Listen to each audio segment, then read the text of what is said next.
Right, at the present moment I'm in Westminster Underground Station, and Westminster is served by the Jubilee line and also by the Circle line and the District line.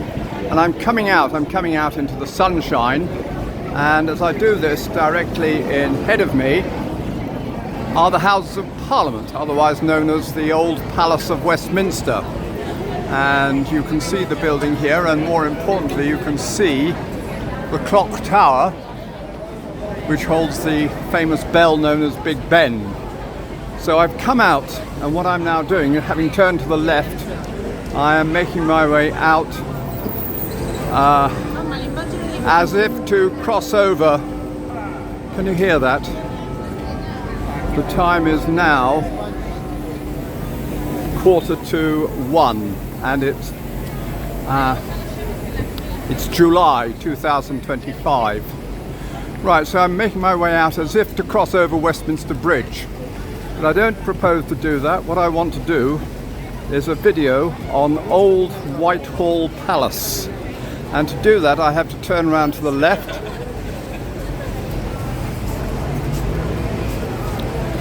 and walk a little way. Should point out to you first of all that Old Whitehall Palace was burnt down in 1698, so very little of it remains. The only thing that really remains of any significance is the Banqueting House, which I shall be talking about later on. But even that, it will explain why the Banqueting House is located where it is, and it's certainly a most remarkable building which I would urge any visitor to London to come and visit. Now, having turned around to the left again, I'm walking along the Victoria Embankment, and there's a great deal to talk about here, but I shall talk about them in another video. As I look across the river, you can see the London Eye, the observation wheel set up in the year 2000 to celebrate the arrival of the new millennium. Although strictly speaking, if you're going to be picky, it didn't really arrive until 2001.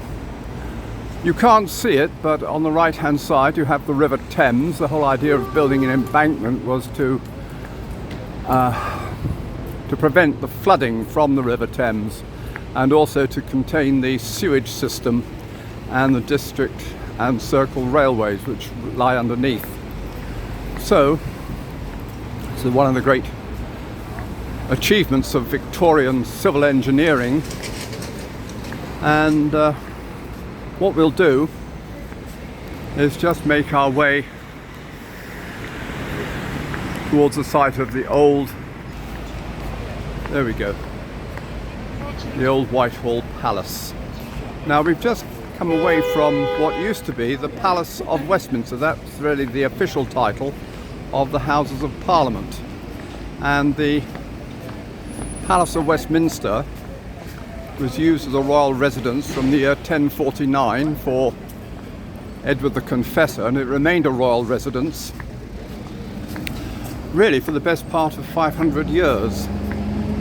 And then what happened was King Henry VIII decided he wanted to live in the old, what we now call the old Palace of Whitehall, which had previously been the property of his chief minister, Cardinal Thomas Wolsey.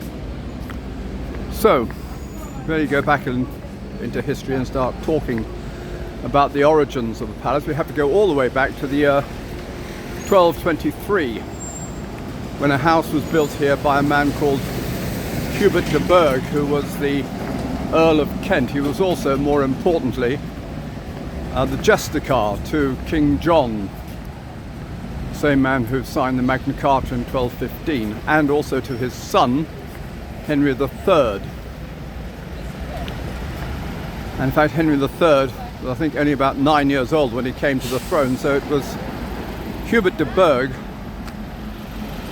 acting as Justiciar, who really ran the country until Henry III was of age to do so. But anyway, we're here now, and as we look back, what you see here, let me just turn this around, you can see what we call the Norman Shore building. Now this was the new Scotland Yard. We had Scotland Yard that was built in Scotland Yard, or really, strictly speaking, Whitehall Place. But the back door was Scotland Yard. That was in 1829, and it was known as Scotland Yard. And then the headquarters of the Metropolitan Police moved here in 1889. And they were here until the 1960s, when they moved to a site in Victoria Street. And then they came back here. So what you're now looking at here is New Scotland Yard, at the entrance, the new entrance to New Scotland Yard. This was opened up in 2016. Anyway, just to give you some sense of orientation.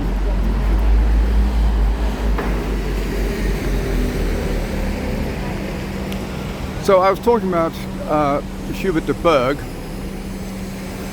and he died in 1243, and the house was then purchased by the Bishop of Winchester, a man called Walter de Grey, who after this then became the Archbishop of York. We have two archbishops in Britain. We have in England we have the Archbishop of Canterbury and the Archbishop of York. The Archbishop of Canterbury, by the way, lives in Lambeth Palace, which is a little further upriver. Now, because you have the river here, way back in the time of the Middle Ages, it was all the important buildings were located on the Thames waterfront, so that they could communicate with each other by boat. It was very difficult to use the streets. You may not want to use the streets anyway, and of course there weren't all that many bridges. In fact, the only real bridge of any significance was London Bridge at that time. So the only way to cross the river would have been by boat. But anyway, as I say, you have all the important buildings. Back to me. Right, all the important buildings were built on the banks of the River Thames. And York House was the London home of the Archbishops of York right throughout the last half of the 1200s, the whole of the 1300s, and the whole of the 1400s as well. And even the opening years of the reign of the new Tudor king, King Henry VII, who appointed Thomas Wolsey as a chaplain. Now, he made very ambitious man. He was the son of a butcher from Ipswich, which is on the coast of Essex, and he'd originally made his name as a scholar in Oxford, but his administrative abilities were very much appreciated by the new Tudor dynasty, and because this was York House, he started to pull all the offices of government under one roof, as it were. So you had York House, and then he extended York House into other buildings sort of leading off it, and there were courtyards and corridors all over the place. So York House began to really sprawl all over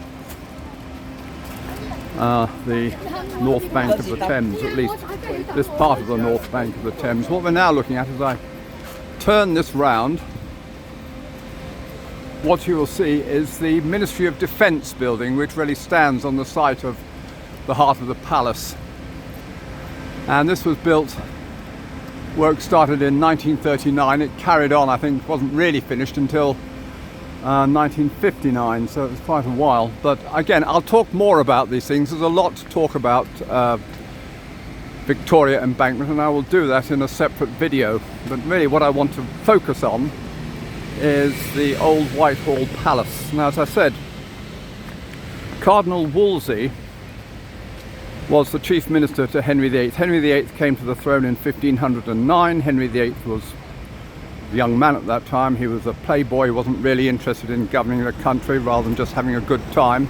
He enjoyed going out and fighting battles with the King of France, but the actual tedious business of governing the country just delegated to Cardinal Wolsey. So in a short space of time, Cardinal Wolsey took over the the job. I mean, he was the ruler of the country, and this was very much resented by many of the noblemen of the Tudor court. So this is how Cardinal Wolsey made enemies, and that was to be his downfall in the long run. But what you had here, as I say, you've got the Ministry of Defence. Now the Ministry of Defence administers the Army and also the Royal Navy and the Royal Air Force from this building. 1, 2, 3, 4, 5, 6, 7, 8, 9 stories in total. Very modern style, at least it was modern for the age, I suppose. We'd all do it in rather different style now, but that's the sort of typical thing you'd expect of architecture in the 1930s, 40s and 50s. Okay, well, what I'm proposing to do now is cross over while we've got the lights. So I always like to cross over when the lights are working in our favour, and actually to move fairly briskly because the traffic won't wait if they change, I know that.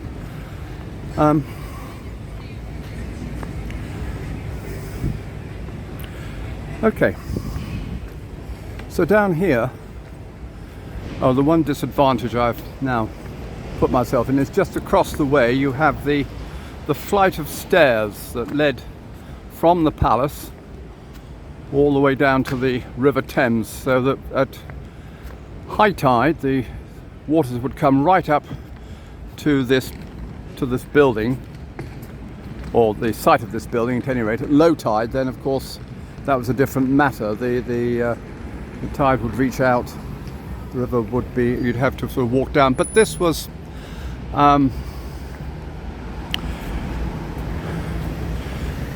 really the site. On this corner of this building here, this would be the royal apartments. So this would be the most important part. This was where the original centre of the building was. This is the building that Cardinal Wolsey took over in about 1515 when he became cardinal, and he also acquired Hampton Court, which is further up the river. And if you wanted to get some idea of what the old Palace of Whitehall would look like, you'd have to go down to Hampton Court to get an idea of the style of architecture at the time. But anyway, I come back to the fact that Cardinal Wolsey lived here, and this is very the centre of his operations, and it was from here that all the rest of the palace sort of extended pretty well in all directions, rather like an octopus. Cardinal Wolsey got on the wrong side of Henry VIII. Henry VIII wanted a divorce from his first wife, Catherine of Aragon, and Cardinal Wolsey was sent off to Rome to argue the case for a divorce, and the Pope wasn't having it, so Cardinal Wolsey had to then return to England empty-handed, which greatly displeased Henry VIII, and he was then they got a trumped-up charge of treason against him while he was out of London. He was back in York trying to sort out his affairs, and he was summoned back to London, and he had the good sense to die in Leicester rather than on the scaffold at Tower Hill. After that, Henry VIII moved in and took it over for himself, and that would have been in 1530, and so it became a royal residence for 1530, 1630, almost 200 years. So Henry VIII lived here, and he died here in 1547, and then after that his children then came to the throne in succession. You had Edward VI, he died in Greenwich Palace. You had Mary, Catholic Mary. She died in St James's Palace, which is a bit of a distance from here. I'll talk about St James's Palace later on. And then of course we had Elizabeth as well, Elizabeth I, 1558 to 1603. And she lived here, but she died in Richmond Palace. But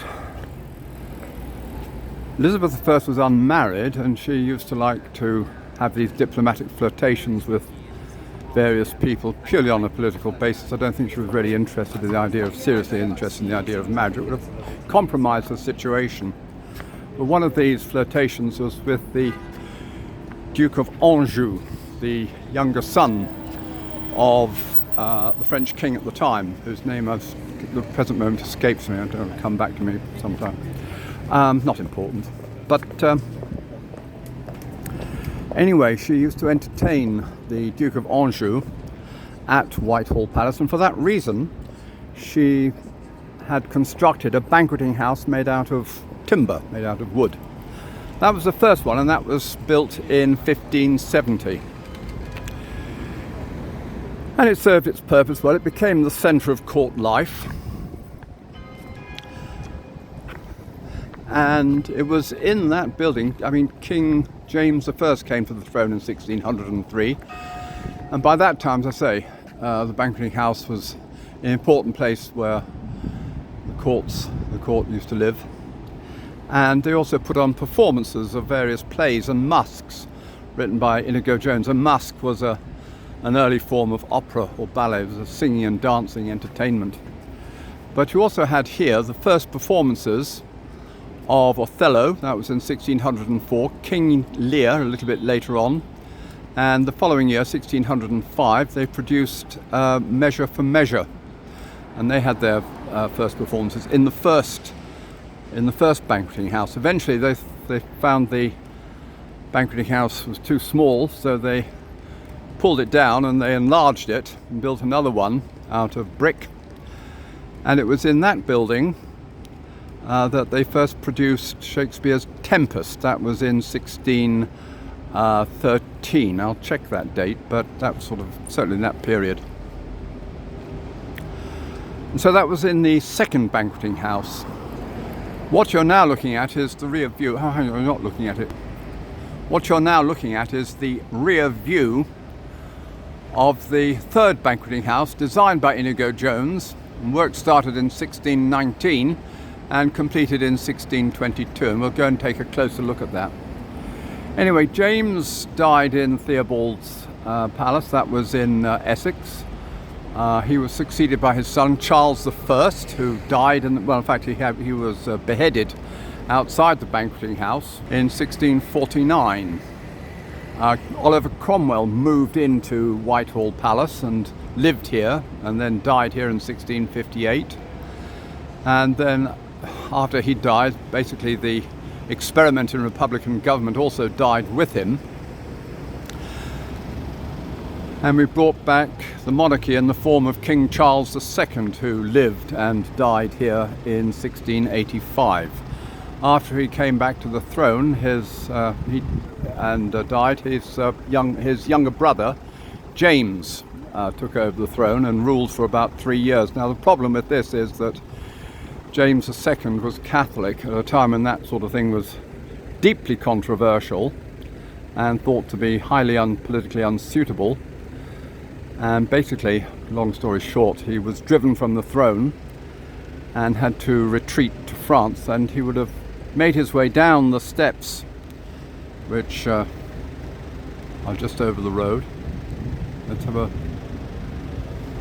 And then what he did was, as he got into his boat, he threw the Great Seal of the kingdom into the Thames. Somebody else fished it out a bit later, so it wasn't entirely lost. But anyway, that was the end of James II. James II ruled until 1688, and then we brought in a new king, King William III. He was already the stadtholder of Holland, so he was Dutch, and he married Mary, who was the Protestant daughter of James II, and so it was thought to be the best match they could make at the time to secure the Protestant succession. And we had William and Mary were both proclaimed joint king and queen in the banqueting house, which you can now see. So that's why it's important. Sad to say, the banqueting house at the present moment is closed to the public, but I understand that it's due to open again in a few months' time. What I'll do is just take you down here, and as I do this, I'm looking over the road to Horse Guards. This was built after the palace burnt down in 1698. And what happened, really the story behind this is that William III had moved out. He didn't like the palace very much.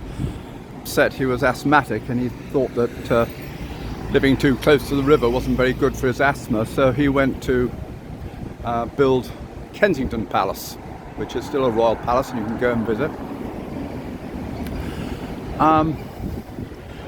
And so the place was then deserted by royalty. Queen Mary died at Kensington Palace and the place burnt down. It was in 1698. So what we'll do now is just make our way over the road, taking great care as we cross.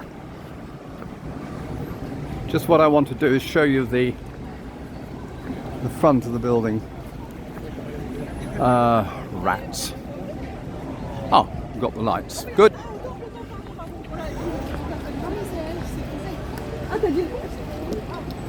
Right.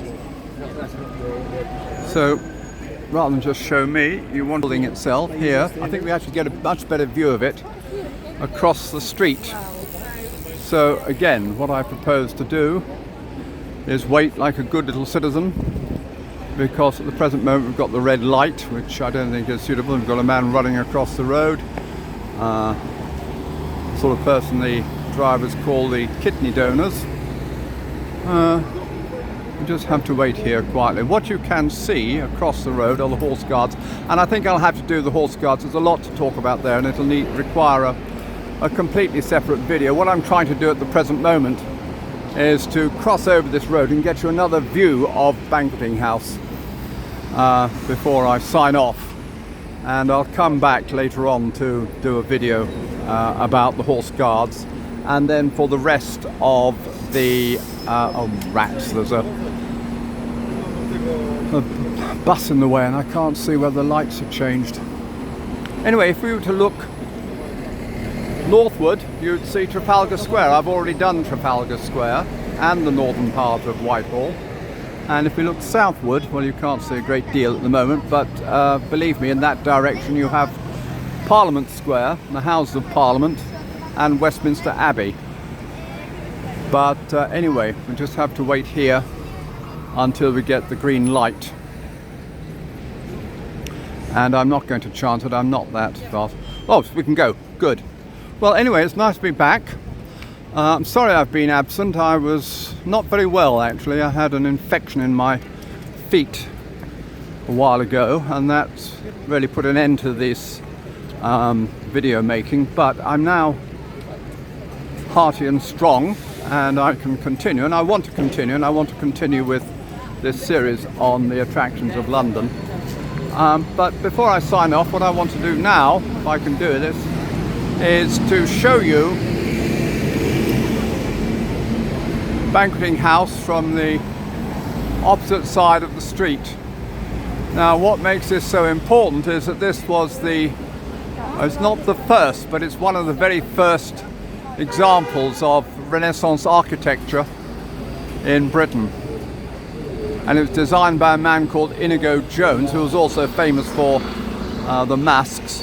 And it was he who designed the Queen's House in Greenwich. I think that is the first building in this particular style. But when it was built, of course, it stood out as one of the great architectural anomalies with the other red brick Tudor buildings. It is closed to the public at the present moment, but you can actually go in and see it sometime later on this year, so I am told. Historically, why it's important is that it was the backdrop for the beheading of King Charles I. That was an event that came more or less towards the end of our Civil War. On the 30th of January 1649, the King was brought here quite early in the morning. There were delays, but eventually they built a scaffold just directly in front of the building. You can see that window there. They'd knocked that window away so that the King could step out onto the balcony and have his head cut off, which they did. And that really put an end to the Civil War. It sort of staggered on for a few more years, but it was all over and done with at the Battle of Worcester in 1651. And the new king, King Charles II, had to flee for his life to France in safety. But there we have it, ladies and gentlemen. This is the old Palace of Whitehall, or at least the site of the old Palace of Whitehall, with the Banqueting House, and the reason why the Banqueting House is here. And when it opens, I do urge you to go and have a look at it. I'll say over and out for the time being, and then I will do another video on the Horse Guards.